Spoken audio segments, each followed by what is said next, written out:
Good afternoon, Yes, grade sixes. Welcome to our lesson for today. Today we are going to have a lesson on science and technology. Today we want to talk about landforms. We are continuing, but today we want to talk about landforms that are used for heritage purposes and landforms that are used for economic use. So we'll firstly start with landforms that are used for heritage purposes. Okay. We talked about landforms. We said a landform, when we defined a landform, we said it is a shape and a feature of the land surface. It can result from erosion, natural purposes. Landforms, we can have man-made and we can have natural landforms. Today we want to talk about natural landforms, and we want to talk about the use of landforms that are used for heritage purposes. Okay, that are used on heritage purposes. yes, Some landforms are natural and are heritage sites.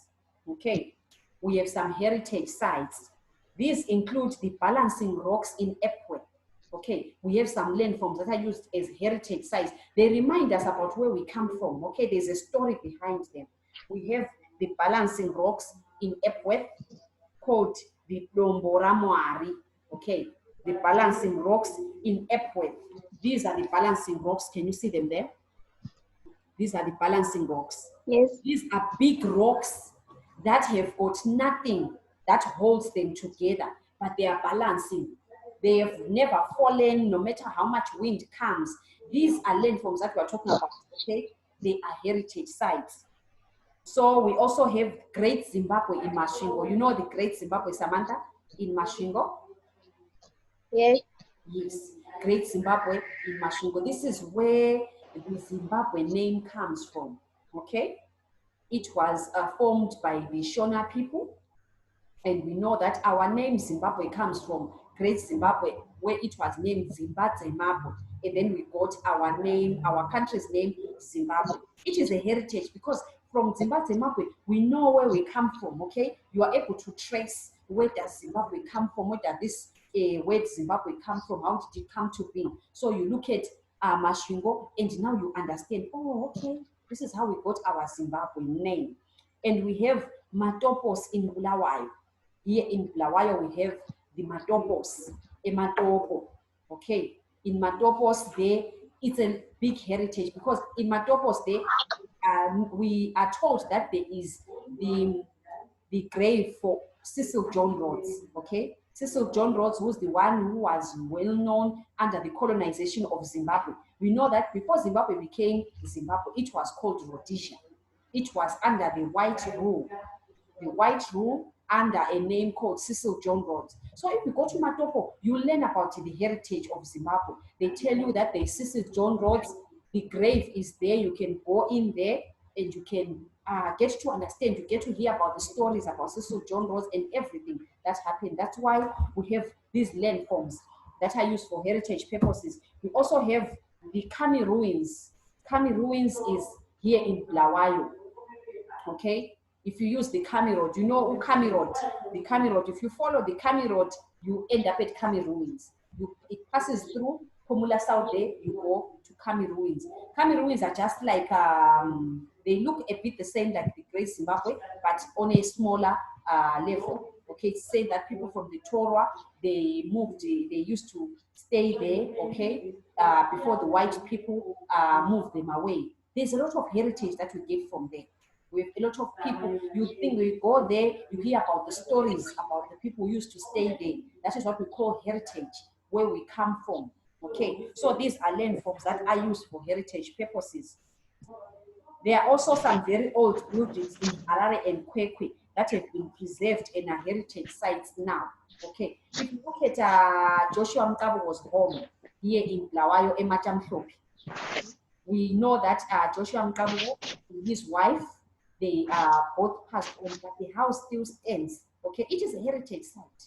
You go there, that house has been there for years and years. You visit there, you hear about the life of Joshua Mkabo. You hear about his wife as well, because she was well known. She was a Chimbuito during that time. Remember when people were fighting, we had women who were carrying food to the soldiers.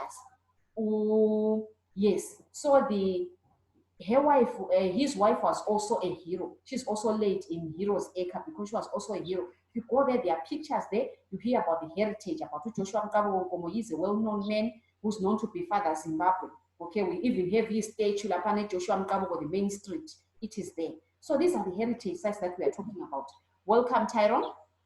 We are talking about landforms that are used for heritage purposes. Okay, we have talked about Epworth, Great Zimbabwe, the Matopos, the Kami ruins. We are now talking about some buildings as well that are heritage sites. I was talking about Joshua Mkabo Nkomo's home. It is a heritage site. The people go there. It's now a museum as well, but it was his home, you understand? So if you go there, you learn a lot about the heritage of Zimbabwe.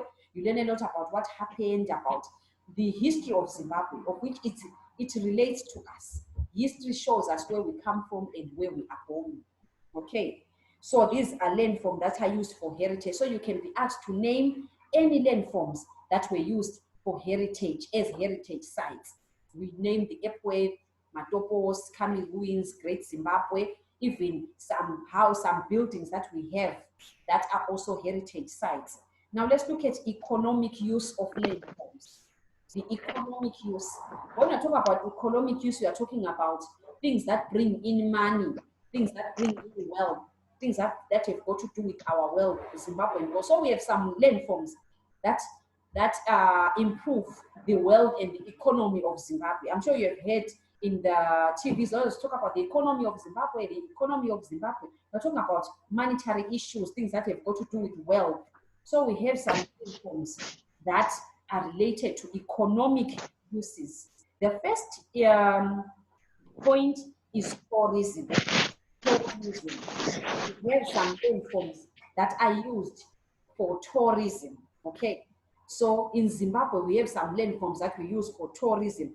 Can you name some of those landforms that you think we use for tourism to boost our economy in Zimbabwe? Which ones are these landforms that boost our economy? Yes, Tyrone?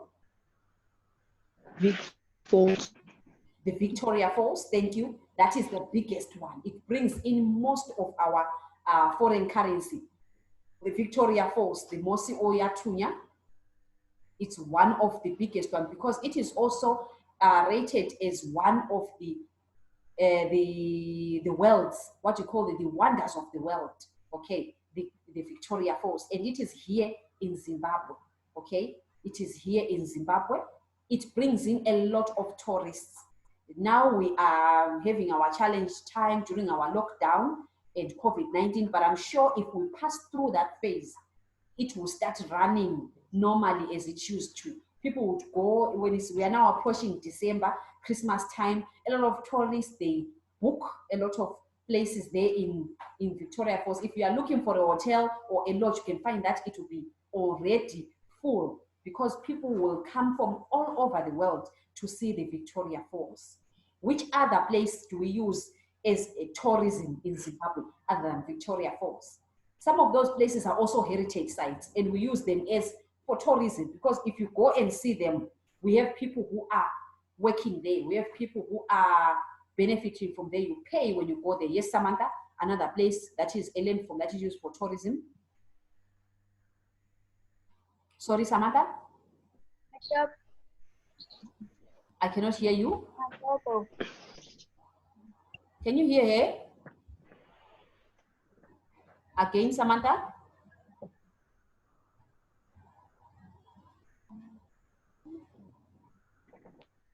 Are you there, Samantha? Oh, Matopo, yes. Thank you, Samantha. Matopos, yes. The Matopos is not only a heritage site, but when you go there, I told you there are so many things there. There are even wildlife there. You can find wildlife to see there when you go to Matopos. People go there, you spend the day, you see some wildlife there. A lot of wildlife, that is, these are preserved things. They bring in tourists. People come from all over the world to see some of these places. We know that we have the Cecil John Rhodes grave in there. People will come from all over to see it as well. Okay, so it brings in a lot of foreign currency. Other things, we also have the Kariba Dam. You know our Kariba Dam. It is also a tourist attraction center built by men, made by men, as big as it is. It is a dam that was made for water supply and also for power, for generating power. People come from all over to see it. Schools go and view the Kariba Dam. You just wonder how did people manage to build that thing when there was water? Because they were blocking water from this side and water from this side. Then they put a wall there. You ask yourself, how did people manage to build such kind? And it's big. It's very, very huge. So people come from all over the world to see these things because the Kariba Dam, it was made by men. It is man-made. But the way it is built, as big as it is, you wonder. It's a tourist attraction center. We have the Nyanga Mountains as well. The Nyanga Mountains. The Nyanga Mountains, the tallest mountains in Zimbabwe. Nyanga Mountains. These are the tallest mountains in Zimbabwe. To go there, even the Nyanga Mountains are related to heritage as well. We hear stories there that if you go there, there are some sacred places there. We hear that there are some people who used to stay there. And if you go there, you're supposed to behave in certain ways as well. When you go to the Nyanga Mountains, there's a cool breeze there. And also Nyanga is green because they experience the relief rainfalls because of the mountains. So there is water all over, and we have some greener pastures around there. So it brings in a lot of money. We have the Chinoi caves as well. People come from all over to see the Chinoi caves. So they act as, they boost our economy because people are employed there. If you go to Chinoi caves, you have some people who are going to guide you there as you are going through the Chinoi caves. You pay a certain amount of money to go through there. So it creates employment, and also when it creates employment means generating of money, and that is boosting our economy. We go back to the economic use of the landform. We have the Great Zimbabwe as well. People go there to see these stones that have been laid one on top of the other without any mortar. Okay, and you ask yourself, how did they build something so tall? Did they have a ladder? Did they not have a ladder? It was the Iron Age time. It was a long time ago. How did it manage not to fall up to today? These are questions that people have. White people come from all over the world. Even us here, we have even black people who come from all over the world to view these places. Okay? Yes. So tourists bring foreign currency to the country, and this boosts our economy. So you can be asked in a question, name at least 4 or 5 landforms that have an economic use. So the economic use, you link it to the tourism. Okay. Another economic use is sporting. We said tourism is an economic use, and we have sporting. Landforms are also used for sporting in Zimbabwe.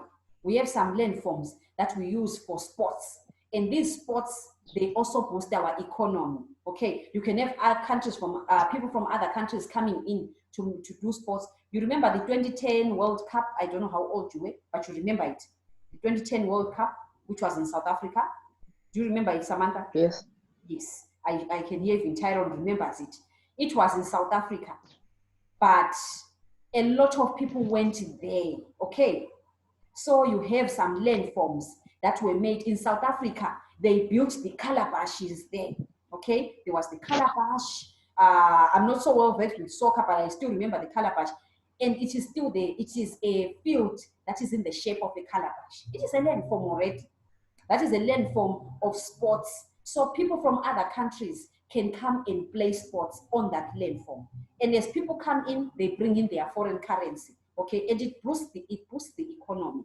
So I was saying, and these landforms include, we have some dams. In Zimbabwe, we have the Kariba Dam, okay? We have the Lake Kariba. What do you think, which sports do you think happens there in Kariba Dam?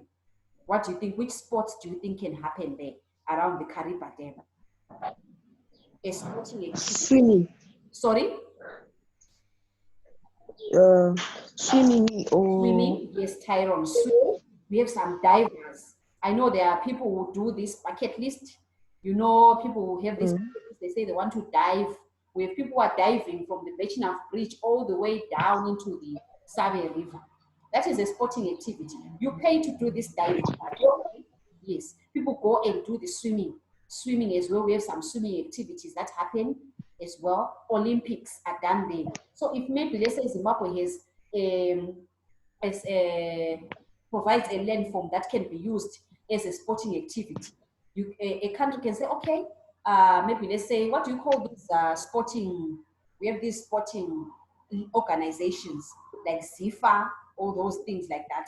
They can decide that, okay, Zimbabwe has a platform where we can have a swimming, an Olympic, and then we have the swimming Olympics coming to Zimbabwe. Okay, so it can boost the economy because of our landform, that river that we have. Okay, people can decide they want to do a boat cruise in there. Okay, that's a sporting activity. There's some cruises and boat cruises where people can, I know the yaks, was there are these small sporting activities, I'm sure you have seen them, where they will be pedaling. They pedal, they pedal, they pedal from the start. It's an Olympic game that is done in rivers, okay? So they also boost the economy. When these Olympic games happen, what happens is the people who come to see these Olympic games, they bring in money. You have to pay. You cannot just go in there, okay? Let's look at the Papa Field Stadium, okay? The BF Stadium. That is a man-made landform. And through that man-made landform, we notice that people they go there and they watch soccer. So you have teams, I only know Highlanders, I know Dynamos, those are the ones that I know. I know Highlanders and Dynamos, they go there, they come and they play there. They use that landform at BF, okay? They use the BF, the Papa Field Stadium. I know when they come to Bulawayo, the only place that they can play is in BF. There's no other place that they will play when there's Highlanders and Dynamos. So when they are playing there, people go through and they pay. I know there are tickets there. The last time I remember, they were $5 or so, the last time before the lockdown. So imagine thousands of people who go and watch these soccer matches. The money that is collected there, half of it is given to the players, the other half is donated. It goes to the economy of the country, okay? It boosts the economy. The Blair City Council is able to do other things and other stuff, fix our roads, fix here, pay workers and all that. So this is boosting the economy. Do you understand, Samantha? Yes. Understand, Samantha? Yes. We also have canoeing is also done in dams and rivers, such as Mlotshwa. Have you ever heard about a place called Mlotshwa, Samantha, in Tyrol? In Mlotshwa, we have canoeing. Yes. Yes. You know canoeing. I think that's the one that I was talking about. The pegging. I'm not a boat person, but I know they be pegging, they'll be doing this canoeing. Yes, canoeing is done there. So maybe let's say Tyrone wants to go with his father to do some canoeing there. They pay money there. So you have people who come from all over the world. They decide they want to come to canoe in Kariba Dam or in the Zambezi Valley there. Okay, they want to canoe in Lake Kariba. So when they come to do that, they pay some money. Okay, and this boosts our economy. So tourism boosts our economy and sporting as well, because we have some landforms that we use for that. And I was saying canoeing is down in Mlotshwa, Kariba Dam, and the mighty Zambezi River. You remember the Zambezi River, we share it with Zambia. We have a quarter and a half, they also have even the Kariba Dam, we share it as well. And the Victoria Falls as well, you can see it. The view is better from Zimbabwe, but it is also, it flows, it goes to Zambia as well. So if you can look at it from the upper of Zambia, you can see the Zambezi, but the view is also nicer from the Zimbabwean side. When you see the falls, yes, it's also nicer. So it boosts the economy. Mountains are also used for sporting purposes. Which sport do you think can be used for in mountains? Tyrone, do you know any sporting activity that people use mountains? Sporting activity. Hiking. Yes, thank you. Hiking. They can use what we call hiking. Have you ever seen people climbing on top of the mountain? Someone having a belt to be, they put a belt on their waist, and then you have something where you are busy. They are climbing on top, they'll be hiking there. And the fastest person to get down gets the money. That's a sporting activity. Yes, I can see Samantha is really nodding. She knows what I'm talking about. You mostly see it when you watch these movies of yours, yes, this is hiking. We use mountains. So we have the Mount Nyanga. Do you remember Mount Nyanga that I was talking about? We have people who come from all over the world to just come and climb Mount Nyanga.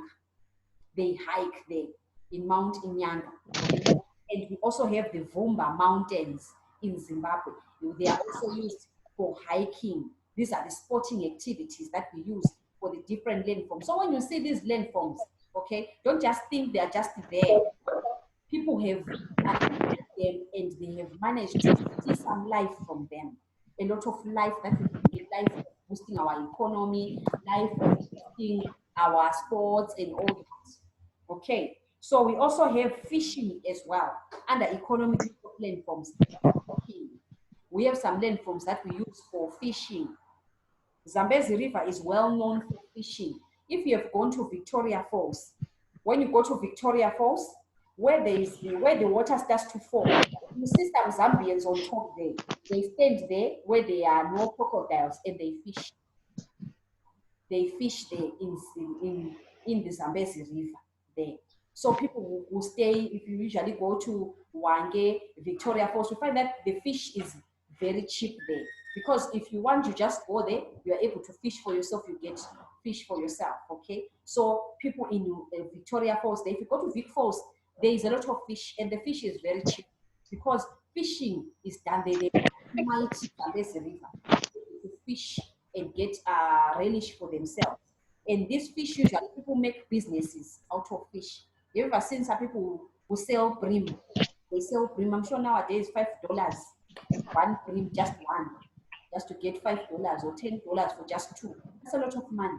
If you sell more than that, maybe say $5 times you sell 10, that's $50.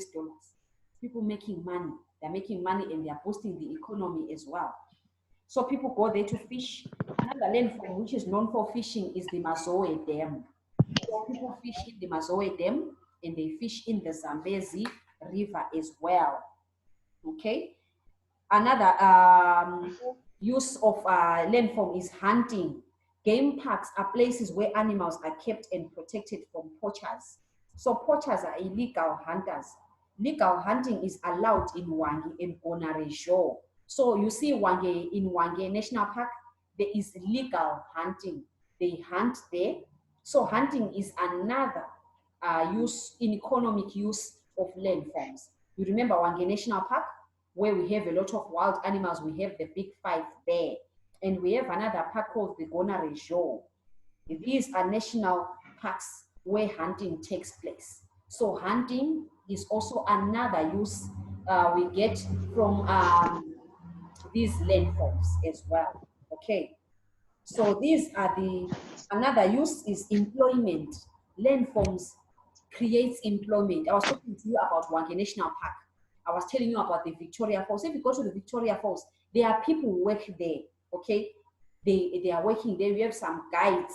If you go to Wange National Park, we have people who drive those cars. You know those cars where if you are going to see the lions, mostly I remember last time I went there, you have to get into the car and then they are driving the game rangers.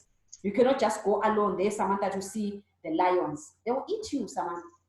And also if you are walking on foot in Wange National Park, it's really not safe because you don't know where the animals are. But the game rangers are there to guide us. They tell you that, oh, the lions are found there. And then you have the zebras and the other ones that are found there. The buffaloes, they are also dangerous because they stampede. So you have to know where they are. So we have people who are employed there. Our landforms provide employment. In Chinoi Caves, people work there. Victoria Falls, people are working there. Wange National Park, people are working there. They are creating employment. In Nyanga Mountains, people are working there. In Masvingo, we have people who are working there who are going to guide you and tell you where to go and everything. This creates employment. It creates employment. So in the uses of landforms stated above, a lot of employment is created. Many people are employed and are able to look after their families and contribute to the national development. Remember the last time in social studies we talked about taxes. Do you remember, Samantha? When I said everyone pays tax, yes. So if more people are employed, government is able to access more taxes. And the more taxes we get, the more our economy is boosted. not only the taxes, but if people are working, we are also increasing and getting new ideas, okay?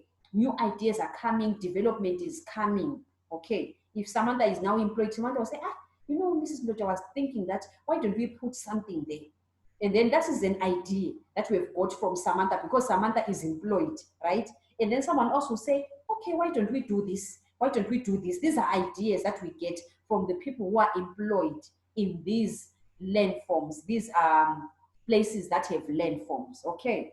So game rangers and tour guides are some of the employees. We have some game rangers, we have some tour guides. They will assist you when you go and view these landforms. So thank you, Samantha and Tyrone, for contributing so much in today's lesson. Remember, our landforms are not just things that we see. They are things that have so many uses. Natural landforms can be used as heritage sites where we can track our heritage. You look at the Great Zimbabwe, where Zimbabwe comes from. You look at the Nyanga Mountains. You look at the Chinoi Caves, the Joshua Mkabugo Museum. We have the national museums that we have all over here. They are our heritage sites. We can track where we come from. And also we have landforms that boost our economy, okay? Like the Victoria Falls, the Chinoi Caves. We have, we do fishing. A lot of employment has been created. People have jobs. They are looking after their families. All these landforms, they are helping us. Someone is employed as a game ranger. Someone is employed as a tour guide because of these landforms, okay? So let us appreciate our landforms and know that they are very advantageous to us. Even this wildlife, they are very advantageous to us. They bring in foreign currency, and you are also able to know what a lion looks like. There are some people who don't even know how the lion looks like, but you're able to see it because we have it here in Zimbabwe, the big five. You know how it looks like. Yes. You see some other babies, they see a goat, they tell you there is a dog, okay? Because they don't know how to differentiate. But if we are able to have these landforms, we're able to know that this is the goat and this is the dog. This is the giraffe, this is the buck. This is the gazelle, this is the what, okay? So thank you, Samantha. And Tyrone, I think his network is gone off. Have a nice day. See you again tomorrow. So bye, Samantha. Bye. Are you there, Samantha? Bye. See you again tomorrow. Have a nice day.